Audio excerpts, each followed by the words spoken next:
LG के आदेश से केजरीवाल और केजरीवाल के मंत्रियों का पसीना सूखना शुरू हो गया है। कैसे अब यह लोग बिलबिला रहे हैं, कैसे यह लोग प्रेस कॉन्फ्रेंस कर रहे हैं, कैसे यह लोग भागम भाग कर रहे हैं और कैसे विपक्ष के बीच में जाकर के गुहारे लगा रहे हैं, मन्नतें मांग रहे हैं। आप आतिशी के बयान से अंदाजा लगा सकते हैं कि कितना ज्यादा यह लोग तिल मिलाए हुए हैं। अभी कुछ दिन पहले ही एक शीश महल का जो मुद्दा उठा था, जिसमें 45 करोड़ रुपए का रिनोवेशन का खर्चा केजरीवाल ने अपने घर में करवा रखे हैं, जिसका कोई लेखा जोखा नहीं है, डॉक्यूमेंटेशन सही तरीके से नहीं है, वह सारा कुछ निकल करके सामने आ नहीं रहा है। तो एलजी को इस पर शक हुआ, तो जाकर के एलजी ने सारे अधिकारियों को खर्च का रिकॉर्ड सुरक्षित रखने को कहा और चिट्ठी लिखी और 15 दिन के भीतर रिपोर्ट भी मांगा है। लेकिन अब इसमें जो विपक्ष है, केजरीवाल के जो करीबी हैं, जो उनके चाटुकार हैं, अब उन लोगों को कुछ तो बोलना था, क्योंकि केजरीवाल के इज्जत की बात है। एलजी ने सारे रिकॉर्ड मांगे हैं, खर्च के, वो भी, और रहें तब तो ये देंगे सारे लोग। अब एलजी के आदेश से पूरी तरीके से बौखलाई हुई है आम आदमी पार्टी। अब मामला क्या हो गया है दोस्तों कि केजरीवाल सरकार की पीडब्ल्यूडी मंत्री आतिशी ने एलजी को चिट्ठी लिख दिया है। उस चिट्ठी में क्या लिखा है कि चिट्ठी में उन्होंने लिखा है कि जो एलजी अधिकारियों को खर्च का रिकॉर्ड सुरक्षित रखने को कह रहे हैं और 15 दिन के भीतर रिपोर्ट मांग रहे हैं, यह पूरी तरीके से अलोकतांत्रिक है। आतिशी आगे कहती हैं कि उपराज्यपाल के अधिकार से बाहर है इस तरह की चिट्ठी लिखना।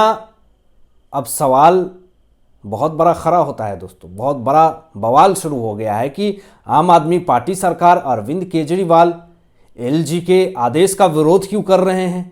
सवाल यह है कि आम आदमी पार्टी सरकार में, आम आदमी पार्टी के नेता में बौखलाहट इतनी ज्यादा क्यों है शीश महल को लेकर के। क्योंकि यह सब तो पता चल रहा है कि किस तरीके से एलजी के बातों को तोड़ मरोड़ कर रहे हैं, बातों को घुमा फिरा करके दिखाने की कोशिश कर रहे हैं।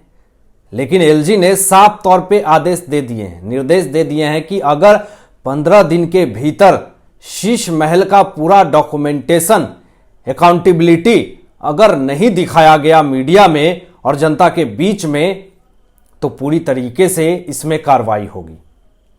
जो इसमें गलतियां हुई हैं उसके ऊपर भी कार्रवाई होगी। तो पूरी तरीके से बौखलाहट जो है वह साफ तौर पे दिख रही है आम आदमी पार्टी सरकार में। आतिशी कोशिश कर रही हैं केजरीवाल को बचाने का, लेकिन फिर भी उनकी कोशिशें नाकामयाब होती हुई जा रही है। आगे आतिशी कहती हैं कि इस तरह की चिट्ठी उपराज्यपाल ने, यानी मुझे, पीडब्ल्यूडी विभाग की मंत्री को बाईपास किया है। कैसे बाईपास किया है और किस तरीके से बाईपास किया है? अपने दायित्व और कर्तव्य को निभाना क्या बाईपास कहलाता है? तो इस तरह का आरोप लगाना एलजी के ऊपर बिल्कुल निराधार है। आगे यह भी कहती हैं ये कि उपराज्यपाल के पास किसी तरह के एग्जीक्यूटिव एक्शन की पावर नहीं है। यह किस हद से आप बोल रही हैं कि पावर नहीं है उपराज्यपाल के पास? एलजी ने ही शराब घोटाले मामले में सीबीआई के जांच की मांग की थी और सीबीआई का जांच हुआ, जिसमें आपके सबसे खासम खास, सबसे करीबी माने जाने वाले मनीष सिसोदिया जेल के सलाखों के पीछे हैं, जमानत नहीं मिल रही है उनको। ताज्जुब है कि एक मुख्यमंत्री दिल्ली में भ्रष्टाचार से इतनी पराकाष्ठा पार कर गया है, भ्रष्टाचार की सीमा लांघ गया है, और उप मुख्यमंत्री जेल के सलाखों के पीछे है। कैसे सरकार डवाडोल हो रही है। आगे आतिशी यह भी कहती हैं कि जो चिट्ठी एलजी ने लिखे हैं वह 27 अप्रैल को अपना आदेश वापस ले लें। तो 27 अप्रैल तो चला गया। तो आप सोच लीजिए कि आपके ऊपर शिकंजा कसने हैं, जांच बैठने हैं। केजरीवाल सरकार ने यह भी एलजी के ऊपर आरोप लगाया कि वह खुद 15 करोड़ के घर में रह रहे हैं। तो इस पर एलजी ने साफ तौर पे सीधे अक्षरों में उत्तर दे दिया कि मेरे दरवाजे जो हैं वह मीडिया के लिए और आम जनता के लिए खुले हैं। आप आ करके देख सकते हैं कि हमने कितने का दरवाजा लगवाया है, कितने का पर्दा लगवाया है। तो यह आरोप बिल्कुल निराधार है और एलजी साहब ने यह भी कहा है कि समय आने पर सब पता चल जाएगा। जो 15 दिन के आदेश दिए गए हैं तो इस पर ज्यादा खुलकर एलजी ने कुछ नहीं बात कही। उन्होंने अपनी बातें कही लेकिन एक दायरे में कही, लेकिन जितना कही है उन्होंने, एलजी साहब ने जो बातें कही हैं उससे सीना में हलचल मचना शुरू हो गया है आम आदमी पार्टी का। दूसरी तरफ एक रैली में एक संबोधित करते हुए मनोज तिवारी जी ने एक बहुत बड़ी बात कह दी दोस्तों। मनोज तिवारी जी ने कहा कि मैं दिल्ली की जनता से कुछ अनुरोध करना चाहता हूं और यह एक जागरूकता अभियान है कि कैसे दिल्ली के मुख्यमंत्री अरविंद केजरीवाल गरीबों का खून चूस रहे हैं, कैसे लोगों को मूर्ख बना रहे हैं। तो उन्होंने एक होर्डिंग्स दिखाई और उस होर्डिंग्स में लिखा था कि 45 करोड़ के आलीशान शीश महल में अरविंद केजरीवाल रहते हैं और खुद को आम आदमी दिखाते हैं। सबसे बड़े भ्रष्टाचारी नेता हैं अरविंद केजरीवाल, ये मनोज तिवारी जी कहते हैं। और आगे कहते हैं तो यह होर्डिंग्स को जो सारे मीडिया कर्मी और दिल्ली के जनता हैं उनको कहा उन्होंने कि आप लोग ऐसे होर्डिंग्स 50-50 गली मोहल्ले में जाकर के लगाइए। ऐसा नहीं कि हम मीडिया में लोगों को यह जागरूकता फैला रहे हैं कि भ्रष्ट मुख्यमंत्री है जो लोगों को लूट रहा है और गली मोहल्ले में पता ना चले और शांति से फिर यह चील कौवे की तरह वहां जाए और वहां पर उस गली मोहल्ले में लोगों को मूर्ख बना करके फिर वोट ले ले और फिर एक भ्रष्टाचारी मुख्यमंत्री आ जाए दिल्ली में। तो यह बहुत ही दुर्भाग्य होगा दिल्ली के जनता लोगों के लिए। तो मनोज तिवारी जी ने जो जागरूकता फैलाई इससे पूरी तरीके से दिल्ली की जनता संतुष्ट है और अब यहां पे अरविंद केजरीवाल का पत्ता जो है वह साफ होता हुआ दिख रहा है। दूसरा बड़ा मामला दोस्तों, आरोप प्रत्यारोप का जो दौर चल रहा है, ये पूरे मामले में जालंधर लोकसभा उपचुनाव के नजदीक आते ही सभी सियासी पार्टियां एक दूसरे पर आरोप प्रत्यारोप लगाने सहित घेराबंदी में जुट गई है।